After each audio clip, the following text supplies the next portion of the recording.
This is Woody. And I'm Marlene. And I'm getting ready to do a trip out to 11 Mile Reservoir to go fishing. It'll be mid-October. I'm heading out there for the 12th and the 13th. Unfortunately, Miss Arlene will not be with us. Nope, that's right. I'm actually taking off to go to France to go see my family for a little bit. So I'll have to do this one kind of solo. I will be joined by my sister on the 13th. My sister and her children will be coming out there. But for the initial part, it'll just be me. My intent is to go out there and what I'm going to do is I'm going to take some lures, quite a few lures, maybe 15, 20, enough to where I can get a good review of which lures seem to work for me at least, and which ones didn't. I've watched some of the videos on YouTube, quite a few of them. There seems to be a suggestion of what color patterns work and which ones don't. I'll try some of those. I'll also try some of the old favorites that I know have worked in the years. When I come back, stay tuned at the end of the video. When I come back, I will show you which ones did work for me and which ones didn't, and I'll share with you any information that I learned during that trip. So hope to see you here pretty soon. Hope you have a good trip on the lake. That you have fun. And that you catch some fish. Well, we'll see. We'll see. Stay tuned. We'll talk to you again soon. Bye.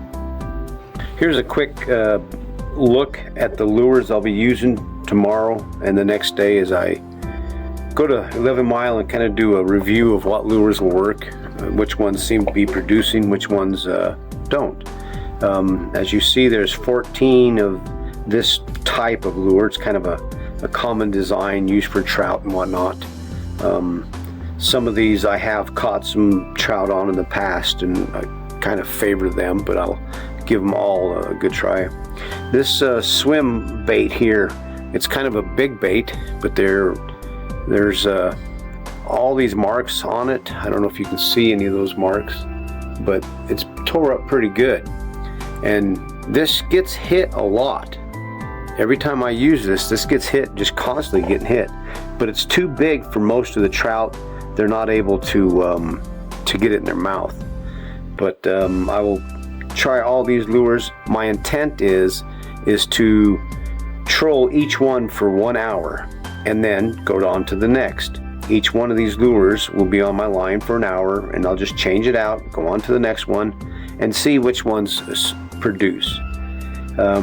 Here's some other varieties. I use these quite a bit. This Red Devil, one of my favorites. Definitely an old standard, if you will. This color code of lure, I've seen that used in lots of other videos, and people are suggesting that's a good one to use. The old MEPS, again, another standard, well noted for producing throughout the years. It's held the test of time. I'm also going to use a little smaller 3-inch Sassy Shad swim lure, and hopefully it has some of the results that I'm getting off these bigger ones. Try just a white jig. Don't even know why, just threw that in there because I have a bunch of those, so I'll try that. I do like this Silver Smoke Flake. That is my ultimate favorite for fishing on anything. Whether it's ocean fishing, freshwater fishing, this is my go-to personally. I love that. Anybody that knows me knows this is what I use. And here are my jig heads. I like the black jig heads with the yellow eyes with the little black eyelet itself. I'll use these in 3 different sizes, 1/4 inch, 3/8 inch, and 1/16. I really like those. I've used those for years, and those are my favorites as well. And there's another old standard, the old cowbell. That's just really something that is throughout the history since it's been around since the 70s, I think. That's really been a good producing lure. All of these, I'm going to give them a 1 hour soak time on the end of poles I'm trolling. I'll have a brass swivel in front of each one of these. and we'll see what they do. We'll post up results with how many fish I get off of each one. If there's some that are worthy of noticing that we're catching more on one particular type, I'll let you know. This is going to be a pretty good review of some of the more popular lures. We'll post up after I do my trip, and I'll let you know how many we get. Here, we made it. It's just getting daylight. This should be perfect timing to get out there and catch a few fish early in the morning. The drive was quite pleasant. I very much enjoyed the road being improved as it is. It is 28 degrees, a little bit chilly, but it's fall, middle of October, to be expected. No better time than the present. The sun still has not found its way over the ridge yet. It's looking pretty good. I'm gonna get out here and start doing some trolling.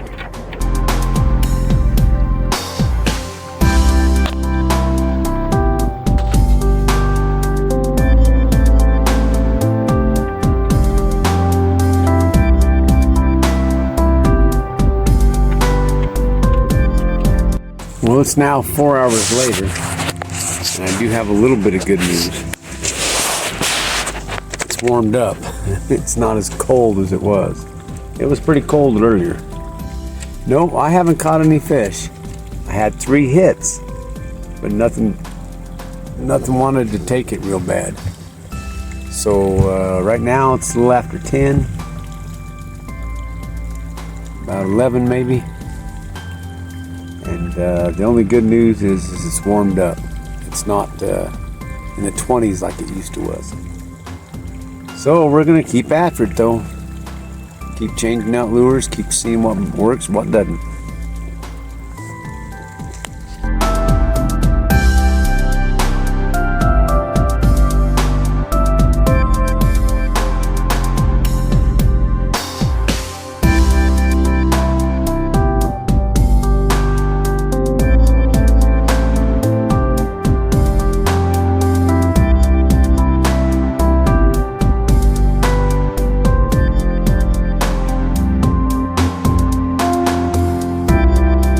Well, it's a little after 1 o'clock in the afternoon.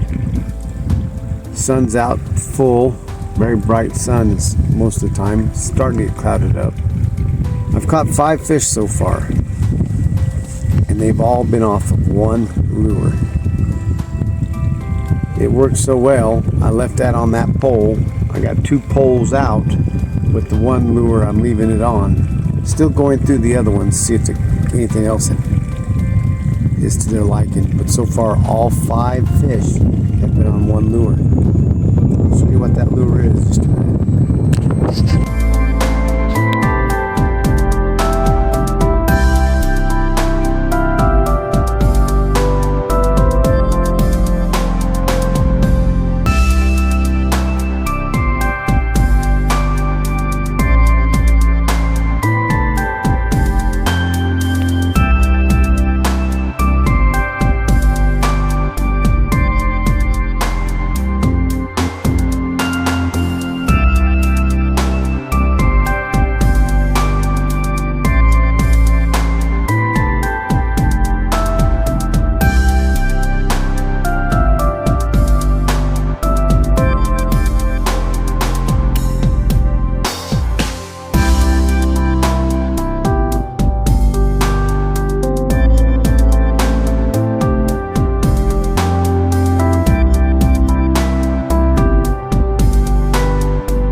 Hello again. Well, I'm back. Had a real nice trip, and I learned some pretty good information about that lake. A couple things before I show you which lures worked, which ones didn't. Something I wanted to point out. The first thing is it was chilly. The the lake had lots of substrate in it, lots of floaties, a lot of that in the whole lake. Especially down at the low end, you just couldn't keep your line in the water at all. It would just moss up. Just a lot of floating material in there that I didn't expect. This time of year, I guess that's common, something to think about. Number 2, I seen maybe 3 fish jump the entire time I was there. The lake was calm, glass calm pretty much, with nothing jumping, nothing at all jumping. The reason is because there was no hatch going on. There was nothing to bring the fish to the surface. All the fish I marked were deep. And I think that really played an important part on why I didn't catch a whole lot of fish, but I did catch some fish. So they were deep, and my lures, I should have selected something that was able to get down to the depth. I don't have planers. I don't have those. Maybe somebody else would have better luck if they were fishing deep where the fish were at. I did not. But I did have some pretty good information from what I did find. Let's take a look. I didn't catch many fish. I only caught a total of 5 fish. But there was something interesting. So this one here was kind of predictable.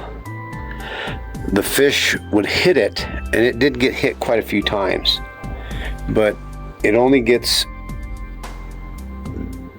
kind of bit in this area here. Trout don't have a mouth big enough to get into this whole area. So even though it got chewed up pretty good, you might be able to see that. Let's see. Come on, I know it can focus. Oh, there we go. You can see there where it got all chewed up in that area. Trout hit it quite often, but their mouth isn't big enough to get over this full lure, so I never caught anything on here. I got several hits on it. Another thing I got a couple hits on was this combination here. This is my ultimate fishing lure. I really do like the fishing lure combination with this silver smoke jig with a black yellow eyelet. I got one hit. It was a pretty good hit. I had a fish on for a little while, but he never made it to the boat. Here's a cowbell. Now, I didn't use this type of cowbell. I have one in the boat that has it's a different colored cowbell, but I didn't get a hit on it, but I seen somebody else at the lake, and they did catch a nice trout on a cowbell. So we're gonna just include that in our review, just because I did see somebody catch a nice trout on a cowbell. Now for the most important, most interesting part of our trip. I mentioned that I caught a total of 5 trout, and the most interesting thing is they were all caught on one lure. This here was the lure that I caught all the 5 fish on. Basically, it's a Red Devil. This is a knockoff brand. The only reason I know it's a knockoff brand is because I don't see the Red Devil emblem on it, but it is a knockoff brand. So all the fish I caught was on this one lure. And I know it wasn't this lure, and here's why. I only had the one type of this Red Devil, and I was catching noticeably more fish on that one type. So I went over to the marina to see if they had any more, because I was going to be joined by my sister, and she was going to fish, so I also wanted her to maybe try that lure and see if she had luck with it too. So we did go to the marina, and the nice folks there, at first they didn't have any on the shelf, but they went in the back and they found two of their Red Devils, and they sold me 2 of them. Incidentally, I never caught nothing on that Red Devil. And then it dawned on me. Here's why. This is a Red Devil with a silver flash or a silver backing. The kind they had were Red Devils with a brass backing. It didn't have the silver flash, it had the brass back. And you'll see when you buy them, they say brass back or nickel. They call that a nickel flash, so it's a brass or nickel. That's the one that caught everything. This type of a red devil design with a silver flash caught all 5 of my fish. So that's my review. That was an honest review, and it may be different on the different type of the year. It may be a little warmer. When the fish were up higher, that would have maybe panned out completely different. It was late October. It was cold in the morning. There was no fish jumping, and the only one that gave me any results at all was this one right here. Thanks for watching.